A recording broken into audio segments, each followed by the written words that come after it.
we're back and we're live. Welcome back to the JST Compete Open Preview Show. We have been treated with a repeat of Jack's actual favourite workout, 17.1, and it happens to be my least favourite workout. So we've got both ends of the table today. Like last week, we're going through first thoughts, tips that we've got from when we did it in 2017, what's changed for 4 years later. And just get as much information out to you guys as possible. First things first, in 2017 this was the first workout they actually used a dumbbell in the open. Was a big shock to the system back in the day, wasn't it, for a lot of people? Like you say, it was like super spinal because people haven't done that many reps before. Yeah, exactly, and that's one of the first thoughts we've put there, is just that we remember that so many people struggled with like back DOMs. Because one, it was probably a movement that we hadn't done like huge volume of, or definitely hadn't done volume in intensity, which this workout is. And I feel like people also try to be too pretty with the technique, keep the back too straight, and that often made the back blow up a little bit more. So my first thought when seeing this workout this morning was just getting my back, kind of getting used to flex. Don't worry about rounding the top of your back. Obviously you're not going to round the whole of your back, but let the top of your back flex. That's going to introduce a few more muscles. It's going to get your hamstrings and your glutes working a little bit more, as well as your back.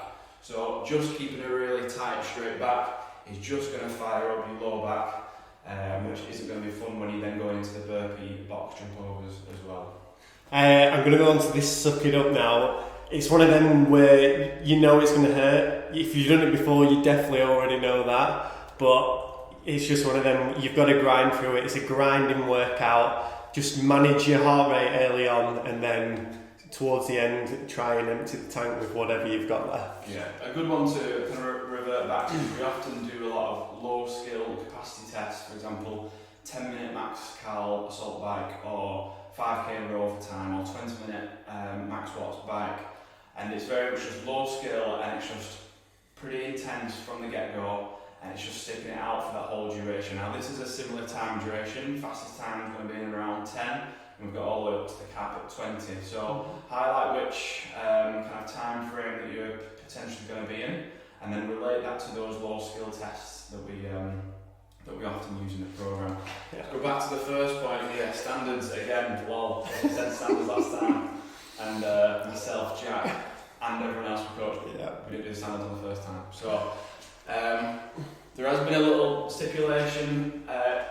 They did bring in change the hands below the eye level after 2017, but they've then said that you can just change the hand the dumbbell is in at any point. As soon as you've locked out, you can change it at any point. On the floor, above your head, whilst it's overhead, whatever. And then also, standards wise, just remember, take through the middle of your box. Yeah. Alright? Yeah. Body either side of the line when you're doing the reps. Feet and hands, isn't it? Yeah. Feet and hands. Yeah. Side of the line. So, what did we learn from 2017? What did you learn from 2017? Well, I learned how much I love dumbbell snatch. But no, it's one of them where don't start off too fast, okay? It's one where you want to finish strong. Then big sets, you really want to be able to kind of go unbroken. For those that are kind of at a higher level, it's knowing when you can pull that trigger, okay? So for me, kind of going back, it was kind of during them 30s, I was starting to kind of push the pace a little bit more, and then getting on to the 40s, again, still making sure I can go unbroken, and then after the 40s, it was like, right, I'm going to start trying to send these burpee box jumps and really push the pace on them 50s, okay, before finishing it off. And I think a really handy thing, when you do an open repeat, there's so many scores that you can kind of gauge off. Jack knows there, for example, exactly how long it took him 4 years ago, or you might be able to compare with someone who you feel like is similar to now as back then. So you then got a time domain, which is really important, because then we can be like, right, well, 3 minutes out from where I expect to finish, that's when I'm going to start pulling the trigger, or 2 minutes out. Generally, the fitter the person is, the further out they can start pulling the trigger and hold on to it. I remember I learned that rep speed on burpee box jumps, from having judged quite a few people over that weekend 4 years ago, the main difference was the speed that people got down and over the box in those 15 sets. There's five sets of 15, 75 burpee box jump overs in total. So I know we're all thinking about the dumbbell snatch. 75 of them burpee box jump overs is going to take up a good amount of time of the workout. So rep speed there is really important. Also being aware of that rep speed as well, like knowing how you're going to do your burpee box jumps to control your heart rate is obviously going to be a key thing on that. It's going to be that trade-off between, if you go too fast, your heart rate's going to get too high too early. If you don't push it quite enough, you're going to be trying to catch up to yourself later on in the workout as well. Yeah. And I think we've all done kind of a version of this workout plenty of times since it was released. And quite often I always remember that when I finish that last burpee box jump, when I go into the next 10 or so dumbbell snatch, my heart rate and my breathing rate starts dropping a little bit. But because it's so high after the burpee box jumps, you feel like you want to wait a second before you pick the dumbbell up. But you can be quite smooth and quite controlled with the dumbbell and keep it moving and bring your heart rate down as well. So just be aware that you can get straight off the box jumps and still control your breathing if you feel like your capacity is at that level. What's different 4 years later in 2021? More experience with dumbbells, so maybe less spinalness. Yeah, I feel like Jack said, that was the first workout in the open that people used dumbbells. That was the first year that they used dumbbells in the open. And we've been smashing them. Well, a lot of us have been smashing them in lockdown as well. Yeah. So we'll be a lot more used to the movement. We've been using dumbbells on a daily basis. Like I say, that the DOMs after this workout probably won't be quite as bad as what they were in 2017 for sure. Yeah. And back in 2017, it was dumbbell snatch was mainly used as more like a heavy, explosive exercise. It's like a strength and power element. And now it's very much just turned into like a low skill conditioning piece. So I feel like people's resiliency and ability on a dumbbell has dramatically gone up. And always the bonus from a repeat is that we've got hundreds of thousands of scores to gauge how we could perform. There's plenty of videos out there. Everyone will have had a little bit more experience. So just look at the data, look at what's out there, and then have a good plan for yourself. To add to this as well, if you're one of them people that is going to be well inside that 10%, if there are videos from 2017 up on YouTube, people that have got good times, maybe take some splits of whereabouts they were in the workout at certain points, and you can use that as a guide for yourself, either written on a whiteboard or someone telling you while you're doing the workout, or you're 10 seconds ahead, 10 seconds behind. Okay, it's a great little tip as well. Cool. Setup. So we've got 15 burpee box jump overs, so every time you start on one side of the box, you're always going to finish on the opposite side of the box. So when you're leaving the dumbbell and coming to your box, and then leaving the last burpee box and going to your dumbbell, you want to make sure that dumbbell's at the side of your box and not, as in like side on, and not the one or the other ends. So that every time you go into that transition, you're right by your box rather than having to walk, a full length of the box, whether it's at the beginning or after the burpee set. Agreed. So with that setup, you've got to think about your camera angle as well. Okay, you want to be able to see your full body on both clear sides of the box, and obviously see you doing the dumbbell snatch as well. So on the side of the box where the dumbbell's going to be, okay, with like a landscape kind of angle is probably going to be the best there if you're filming it.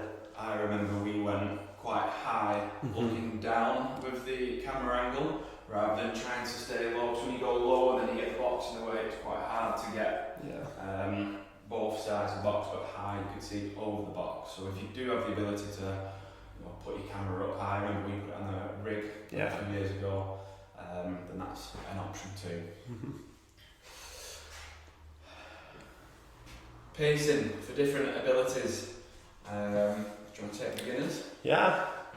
So if you're, a relative beginner, or you're kind of not quite as fit as those amazing guys who are getting 10 minutes, we're kind of in that 15 to 20 minute range, or maybe struggling to finish it, you probably want to look at breaking up the dumbbell snatches, maybe from the 20s onwards, to keep that heart rate just down a little bit more, okay? And then your technique on the burpee box jumps is going to be key here, which Steve is going to mention for the intermediate part.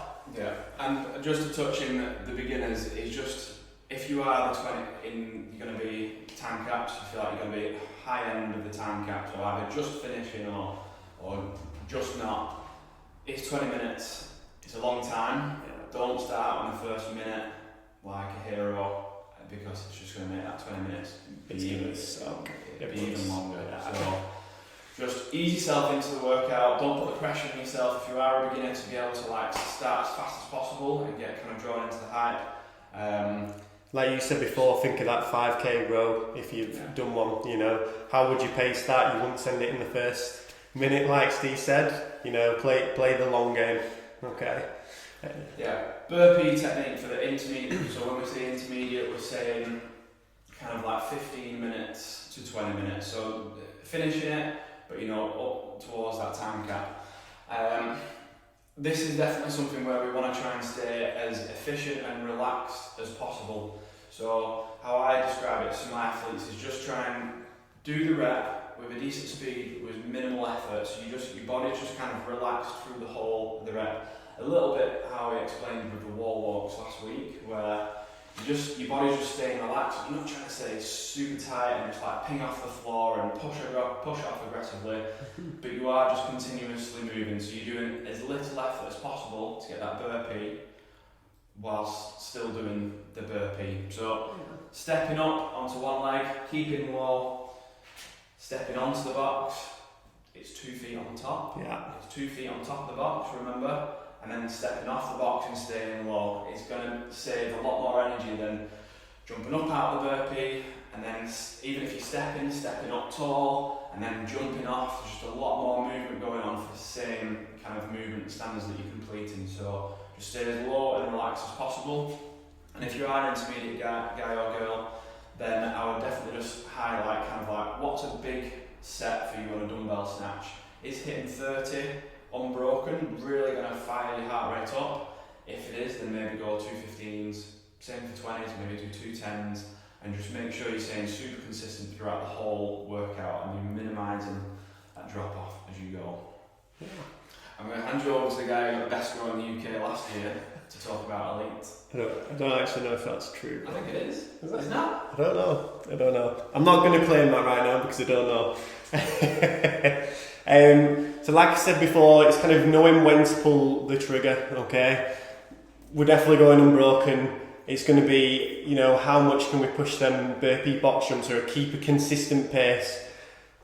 Back in 2017, like I said, from the 30s, I was really starting to kind of pick up that pace on the dumbbell, okay?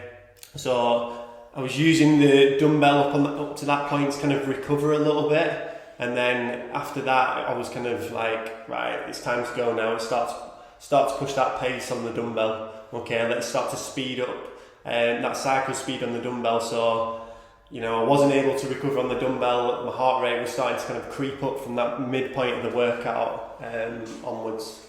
Yeah, and what I noticed back 4 years ago again was that the people that did the 2-footed jump and then bounced off the floor on the burpees and could maintain it were minutes faster than people who looked like they were going the same speed on the dumbbell but stepped up, stepped over and stepped down. Like, it's harder to do the 2-footed jump over, but if you've got the capacity, then you can deal with it and you can keep a faster speed through the workout. Yeah. I also remember that I nearly dropped the dumbbell on my head in the last 10 reps of the 50, because obviously you really are pushing the limit at that point, but just make sure that you stay really focused on making sure that you transition and you're not kind of like dropping it and it's slipping out your hand and having to chase after it. To make sure that everything is like super focused and the reps are just super clean towards the end, because that fatigue level is going to be high. Yeah. Final notes. Judge cannot touch the dumbbell. So, like Steve mentioned before, with a setup, if your dumbbell's slightly one side and you finish at the other side of the box, your judge can't move that for you then to start the next round of dumbbell snatch. You don't get caught out with any little things there.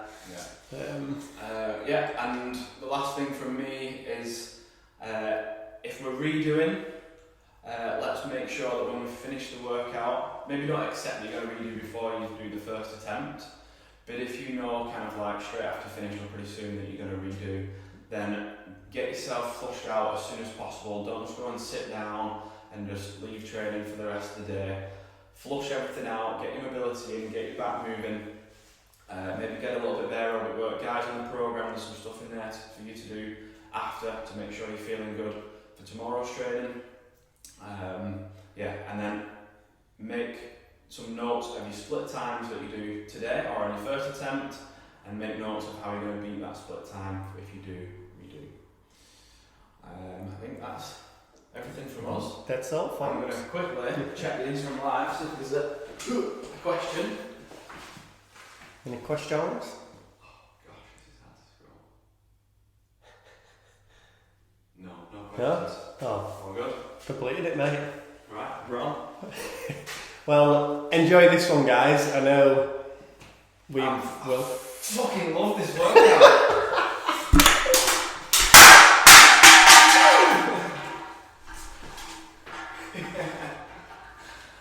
Oh.